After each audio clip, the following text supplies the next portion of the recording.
In August, IMSA announced at its annual State of the Sport that it would continue its commitment to bronze-rated drivers via the Bob Akin Bronze Cup Championship. We now know what enhancements are coming and the effect that it's going to have on the grid. IMSA was not done there though, as they have announced that the previously cancelled GTD Sprint Cup Championship will be reinstated for 2023 with improvements. Buckle up, because you're about to go off in the S's.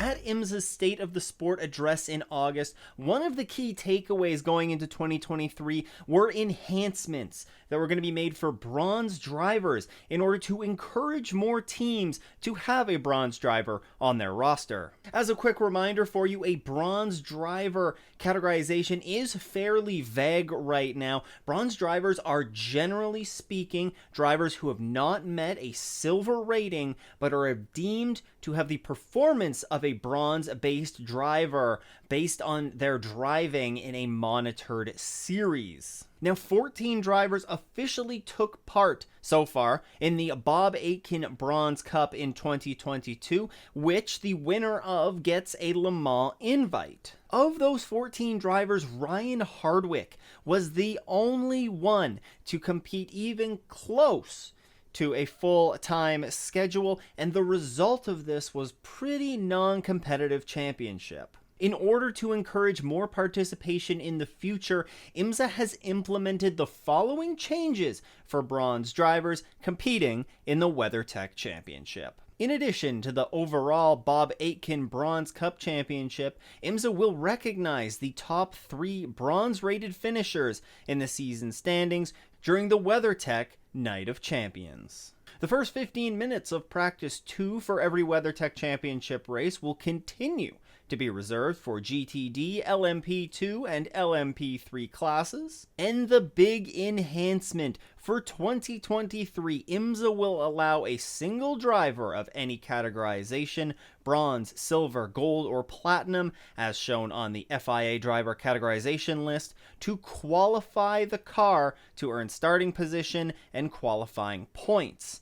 If a bronze driver qualifies, they may start the race on any set of tires from the car's allocation without penalty. Any non-bronze driver will be required to start on their qualifying tires. So essentially what that last point means is that if you're a bronze driver and you qualify the car in GTD, you're going to get a free tire change. Free set of tires for the start of the race, which not all tracks does this provide a great advantage, but there are definitely tracks on the calendar where this can provide a pretty hefty advantage in those opening laps, and we'll talk about that more here in a little bit. IMSA also went back on a previous announcement that the Sprint Cup would be removed for 2023, and they have announced that it has been reinstated with some slight changes. The 2023 Sprint Cup will consist of the 7 WeatherTech Championship races on the 2023 schedule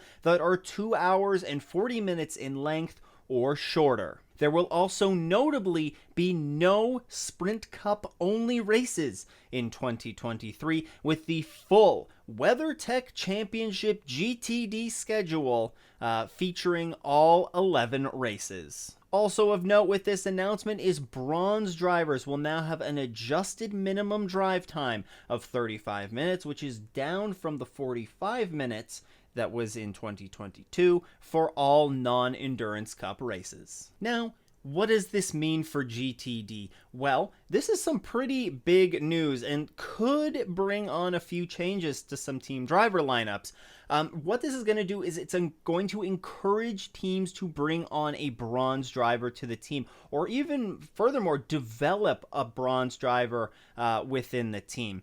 There's a pretty good advantage that you can have by having this bronze driver to qualify the car, especially at certain tracks. We talked about it earlier this year. Road America is one that sticks out in my mind, where you saw teams going out there. They had to be very, very careful to keep those tires in a very nice window, because they knew they would have one lap where they could really extract all of it out of the car before the tires started to fall off. Now think about this over the course of a 15-minute qualifying session, where you might get 5, 6, 7, 8 laps in on this set of tires, and just think about how you get that 15-minute fresher tires, or 5, 6, 7, 8 lap fresher tires for the start of the race if you have your bronze driver qualify.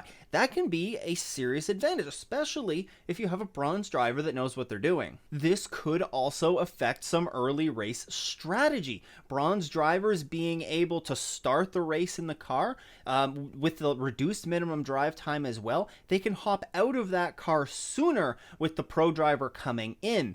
Now, this may not seem like a huge deal, but think about what we just saw last weekend at VIR, where Robbie Foley didn't come in for a driver change, but how they undercut a big group of cars in front of them, and how that could come into play. You bring in your bronze driver early, you get them swapped out for the pro, they head back out there and complete an undercut on some of these other teams in front of them. There could be some strategy implications that come from this as well. There's also a bit of added flexibility when safety cars are thrown, just having to only need the driver, or the bronze driver, in the car for 10 minutes less, and that could play an effect on some of the team strategy down the line, depending on when safety cars are thrown. But I think really the biggest benefit in this is going to be able to have those fresh tires at the start of the race if you choose to have a bronze driver qualify your car. There's other small little bonuses or incentives, enhancements, whatever you want to call them, but really that's the meat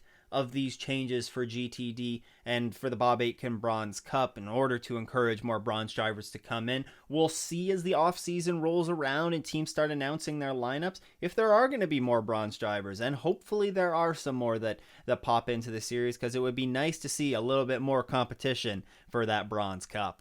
As for the Sprint Cup calendar returning in 2023, I think this is only a good thing that we see it return. It potentially might bring in a team or two that might compete only in the Sprint Cup Championship.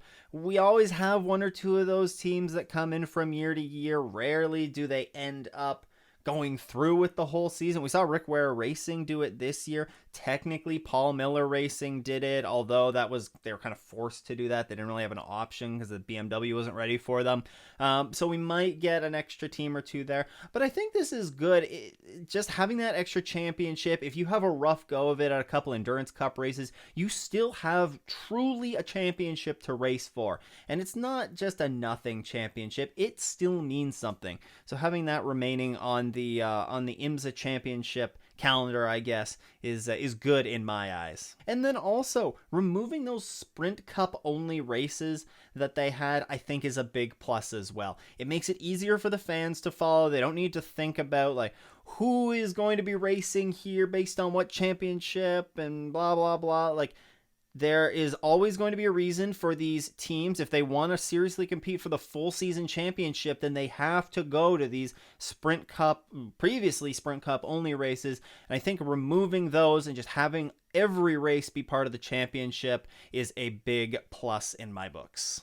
But I want to know what you think. Let me know down in the comments below what you think of the changes to the Bronze Cup, as well as the reinstatement of the Sprint Cup Championship. We also learned the finalized schedules for a couple of the IMSA series that had some question marks over their head. The complete schedule was unveiled for the VP Racing Fuel Sports Car Challenge that will be replacing the IMSA Prototype Challenge in 2023. The final two 45-minute races were confirmed to be on the weekend of January 20th to 22nd, which is the weekend of the Roar Before the 24. There was some speculation that these races might be used as part of the NASCAR Chicago Street Course race and be the IMSA supporting race there, but that seems to have not been the case. And also revealed in this announcement was that the VP Racing Fuel Sports Car Challenge will not be traveling to WeatherTech Raceway Laguna Seca, and instead they will be supporting the GTD and GTD Pro cars at Lime Rock Park. I believe it's also the TCR only event that's going to be there as well. So just another support series race that has been announced for that Lime Rock weekend. Now, Laguna Seca is not going to be losing a support Motorsport Series race, though, as the Mazda Irimitsu MX-5 Cup will be heading there as their final race weekend of 2023 is revealed. That they will be supporting the IMSA WeatherTech Sports Car Championship there on May 12th to 14th. This announcement still does not get us any closer to knowing who will support NASCAR at Chicago in 2023, though. The Porsche Carrera Cup North America they're the only ones that really haven't revealed their schedule yet for 2023, so we'll have to see if they might be the ones that are supporting NASCAR. With this news, we now know the full IMSA calendar for 2023. You can get caught up on all of the schedule news, as well as other 2023 news, right here. Thanks for tuning in. I hope everyone has a great race weekend and doesn't go off in the S's.